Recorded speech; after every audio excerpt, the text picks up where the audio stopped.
everybody, Ben for the Bennett Podcast, and welcome to Blood Bowl 2025 Team Guides. We're going through every team in Blood Bowl Season 3 and having a look at the changes, at the players, and at the roster you can run.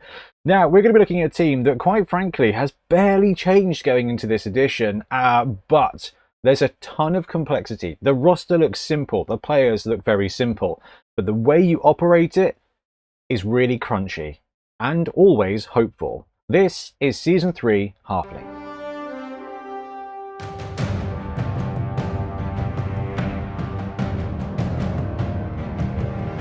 Okay, so let's have a look at Halflings. So, 60k rerolls, they're tier 4, they get an Apothecary, and they can take Halfling Thimble Cup or Woodland League. Now, the reason I say that Halflings are a bit complicated is if you're running them in, you know what, if you're running them in a tournament or you're running them in a league, you're going to have to understand inducements. And that's where kind of planning ahead and thinking about, do I want Woodland League inducements, Woodland League stars, or Halfling Thimble Cup stars, kind of makes, that's the interesting point of choice when it comes to running Halflings. Now, we'll cover that more when we do starting rosters for Halflings, because we'll kind of give a quick rundown of which star players are available, which one you kind of want to bank on having. But for today, we're going to look at the actual roster. But one thing you will, I think, need to stick to when it comes to running Halflings is the Halfling Master Chef inducement.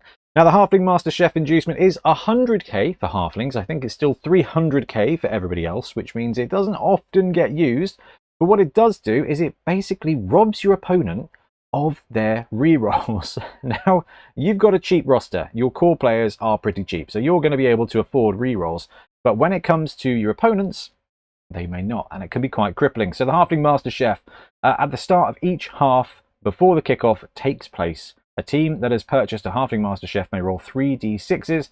For each roll of 4+, this team gains an additional reroll for the half, and the opposition loses a team reroll for the half. That's not rerolls from leader or anything like that, but it is just basically a team reroll on your opponent's roster. On a 4+, you rob it from them, which can be really debilitating against some teams. There's a lot of rosters in this edition where their players got a little bit more expensive, so they're going to have to choose between more players or probably taking only 2 rerolls. In some cases, potentially there'll be some 1 reroll rosters around, and you will blitz them with that, and they will end up playing with no rerolls, which is going to give you a nice advantage. Well, that's not fair. When you're running Halflings, you don't really get an advantage, but it will give your opponent a nice disadvantage, and that's almost as useful. So bank on having the Halfling Master Chef.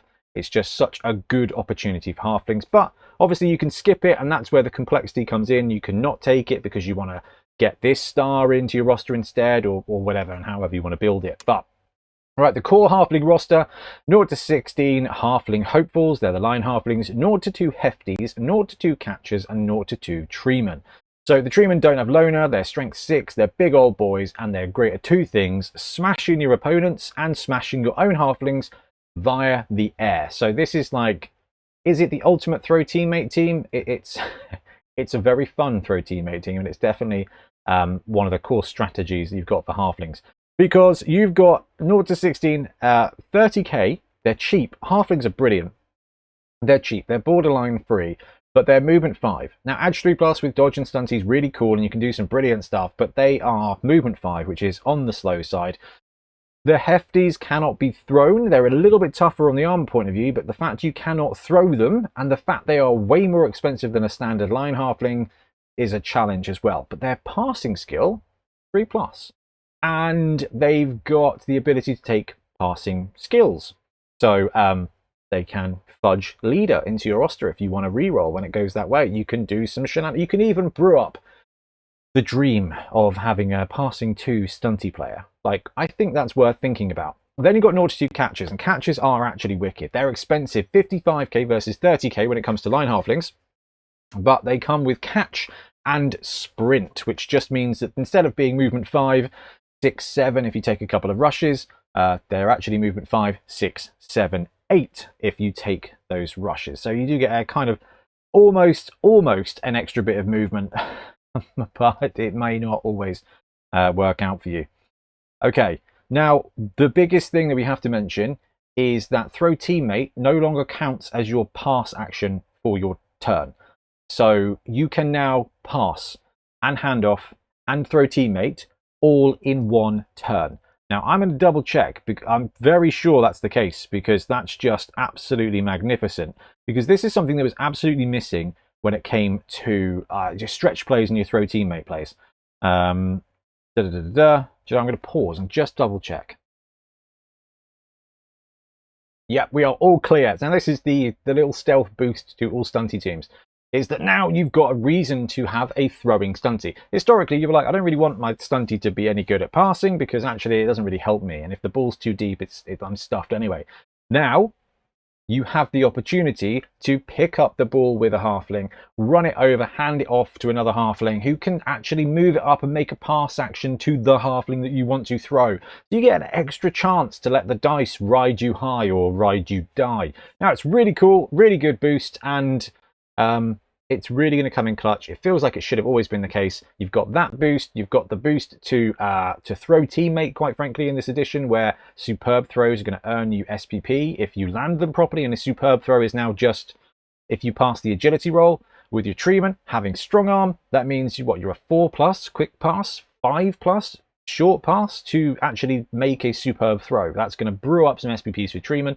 There's a new skill called Bullseye, which means if you make a superb throw, which is going to be 3 squares or 6 squares, on a 4+ and 5+, it doesn't scatter. So there's actually some really cool stuff going on with with throw teammate, which is superb. Okay, so the halfling lineman, movement 5, strength 2, and 3+, passing 4+, armor 7+. They are slow at movement 5 and they are vulnerable at strength 2 and armor 7+. But at 30k, they are plentiful. Dodge, right stuff, and stunty means that not only can they be thrown by throw teammate abilities, but dodge and stunty are going to work together to give you a 3+ with a reroll everywhere, basically. Prehensile tail is something you need to keep an eye out, but because they've got that stunty ability, they ignore modifiers for tackle zones when they're moving into them. So that edge 3+ with a reroll is basically going to be 3++ into any square ever. And that's the advantage of halflings and all stunties, is they can just move between players. Obviously, a 3+ with a reroll is potentially the worst die roll you can ever make in a Blood Bowl game. But sometimes, a lot of the times, it's going to play out. And that movement 5 isn't going to feel so slow when you're cutting the corner and just going in between a couple of players. Like, there's a lot of potential, a lot of opportunity. Now, because they're 30k, you've got 2 ways to build this roster. One is hardly any halflings, but I get to run some big star players. Fantastic. Or all of the halflings you could ever really want, which is definitely an option. Now, when it comes to skilling up a halfling, we've got to be real, okay? Not only are your halflings going to get blocked by your opponents because they're really easy SPP targets. Strength 2 and armor 7 is going to give your opponent a 2-3 die block against them most of the time, and armor 7+ means that without any mighty blow or anything like that, they're breaking the armor more often than not. And because you're stunty, it's a casualty on a 9 where it would normally be a 10+. So these halflings are just feeding your opponent, and your trees are going to be throwing them at the opponent and at the end zone. And also because you are going to be trying to cut the corner off tackle zones, because I'm stunty and it's a 3+ dodge, they are also going to get eaten by the turf monster when you slip up and fall and die. So when it comes to actually developing a halfling, then it's a long way to go to get any sort of level up. And quite frankly, on a line halfling, there's not a huge amount I would really bother with. DGS, yeah. So when it comes to agility, I mean, there's some stuff you can take: sidestep, sprint, short feet, jump up can actually be really good on a couple of them if you're going to be paratrooping. That ability to hit the ground and maybe not die and then being able to jump up. Jump up is probably the only skill I'd really want to consider on a halfling, but it's a tough one because catch actually can stretch the play.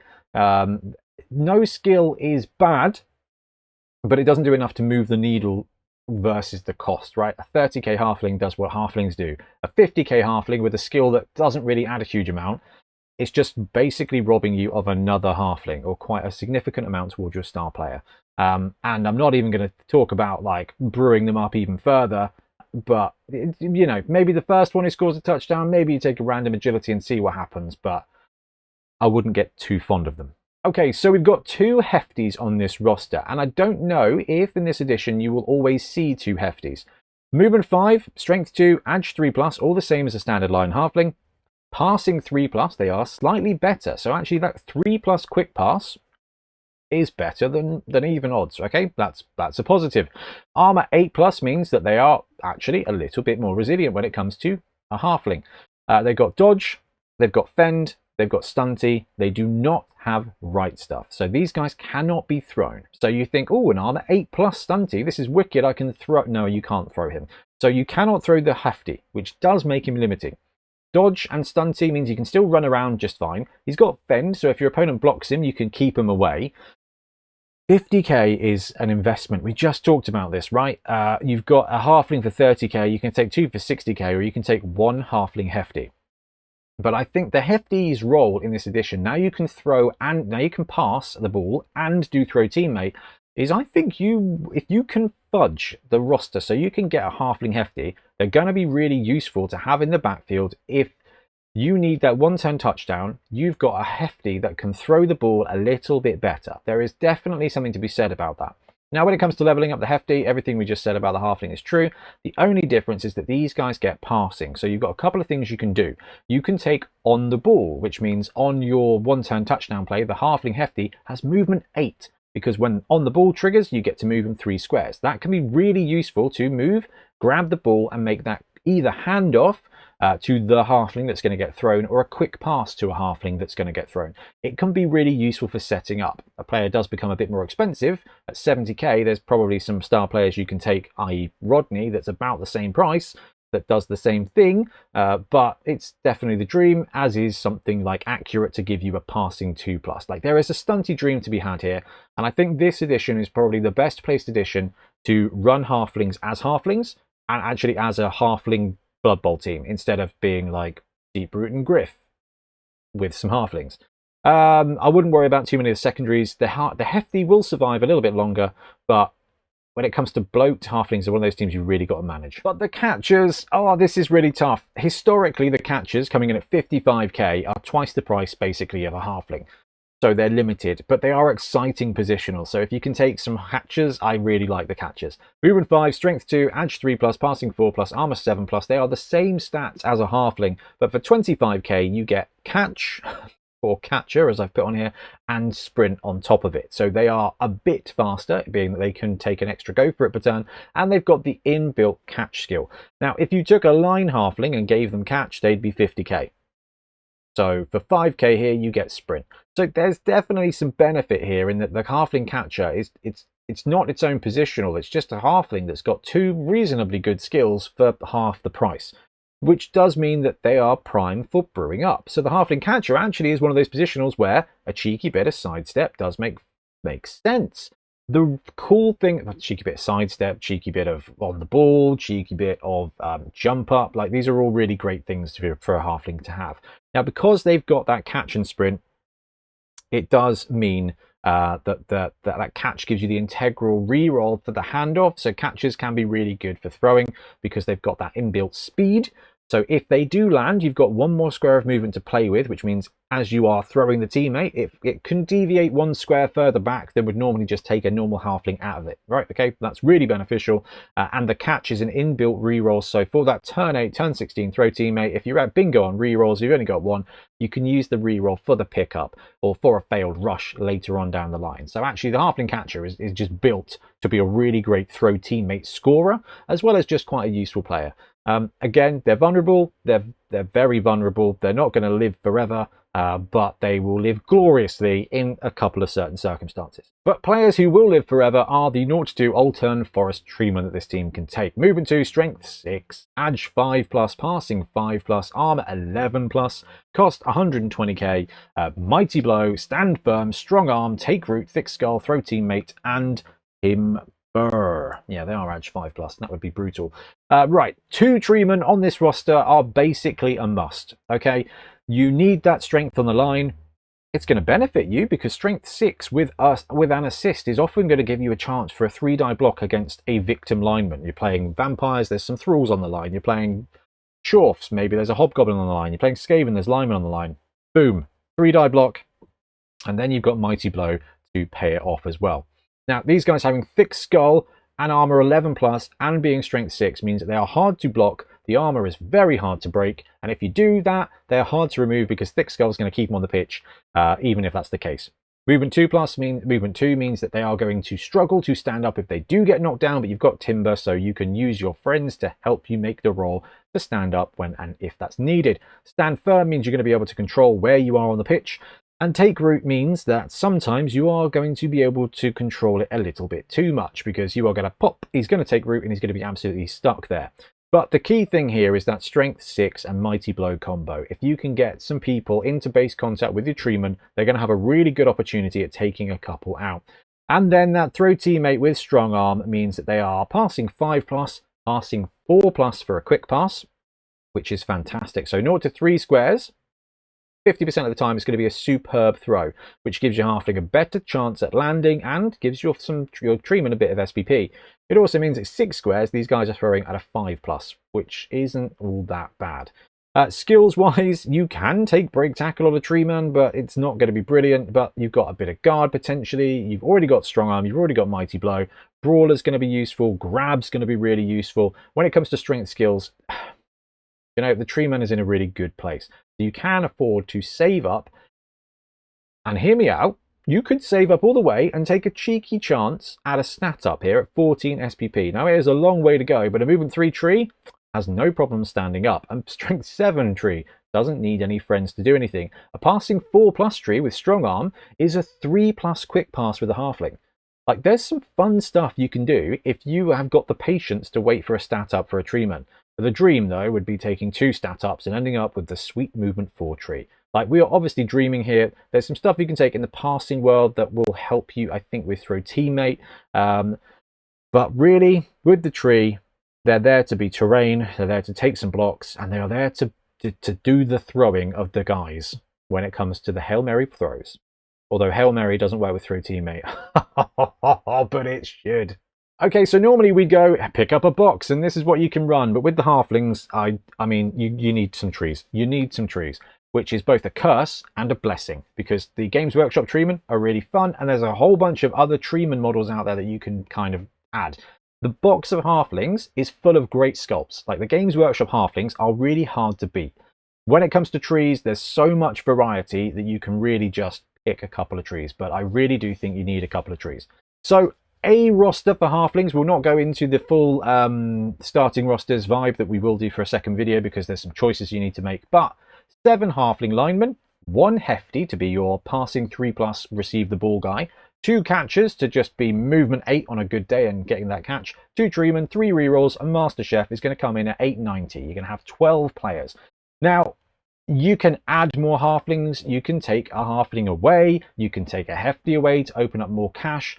But what this kind of gives you is the example of, if you take 12 players, including a hefty to be that passing 3+, which is definitely optional at 50k, it's quite expensive.